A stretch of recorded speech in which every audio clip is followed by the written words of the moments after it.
Hey team, Mr. Jeff here with the first installment of our small group connection discussion.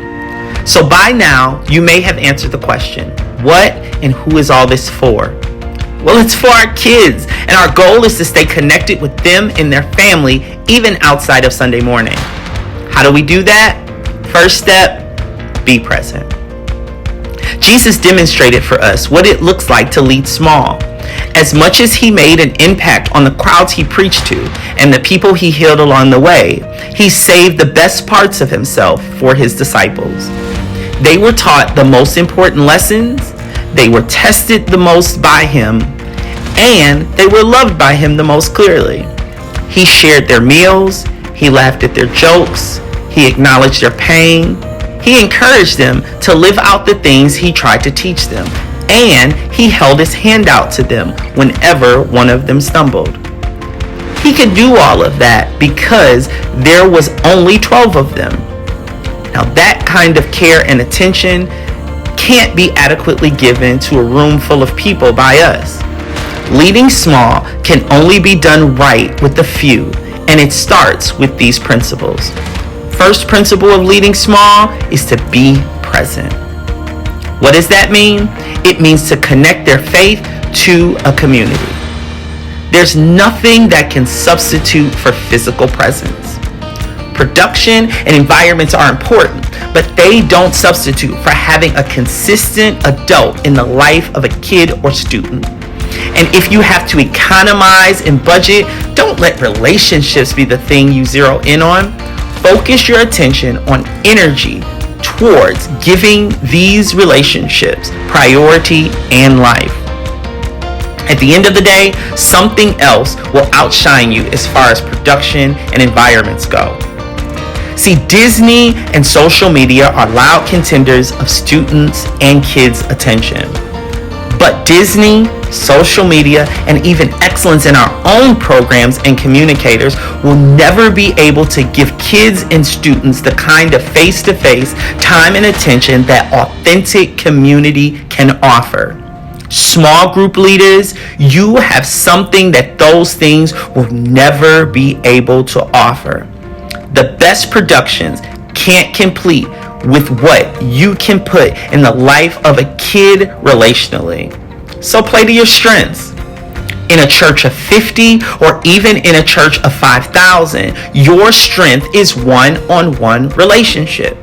Your strength is looking at a kid or teenager and saying, you are my priority, and I'm going to show that to you by being here every week because you're worth it. In 1 Thessalonians, Paul said it this way, so we cared for you because we loved you so much. We were delighted to share with you not only the gospel of God, but our lives as well. Now that's the job of a small group leader. You care, you love, you delight. That's the place where faith and futures are changed. There are way too many kids and teenagers who don't believe in God. Why? Because there are way too many kids and teenagers who don't have consistent adults in their lives who love them like God loves them. When you are present for your few, you give the opportunity to understand what it means to be forgiven by someone. And when you are present for your few, you connect them with something that's bigger than themselves, a community of faith. So what does it mean to be present for your few? Where do you start? First, show up predictably. Commit to being in their lives for a season of time, whatever amount of time that is, and actually be there. This is where the rubber meets the road. This is where trust is built.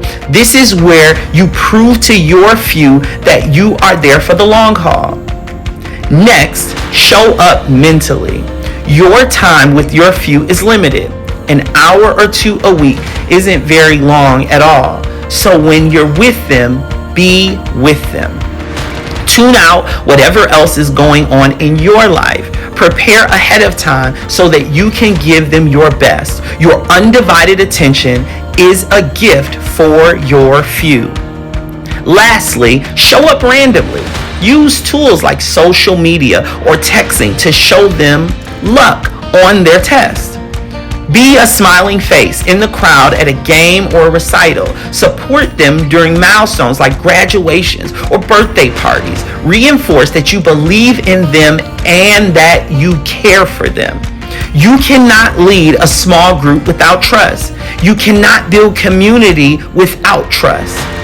Toddlers need someone who doesn't look like a stranger. Elementary schoolers need someone who remembers the name of their goldfish. Middle schoolers need someone who is up to date on their weekly and sometimes daily dramas. High schoolers need someone who knows their struggles and is committed to sticking by them. When you show up on a regular basis, predictably, mentally, and randomly, you are well on your way to connecting our kids and students to a community of believers who will encourage authentic faith. Kids and teenagers need community just as much as adults do. It isn't the need that we'll ever grow out of. God created us for community. Jesus illustrated community. The early church practiced community. And when you are present for your few, you are engaging in this very human need. You are providing your few with community. You are giving them the opportunity to practice loving each other. And you are teaching kids and students they are worth being loved by others. I look forward to building community with you. Looking forward to seeing you at our training on December 11th. See you soon.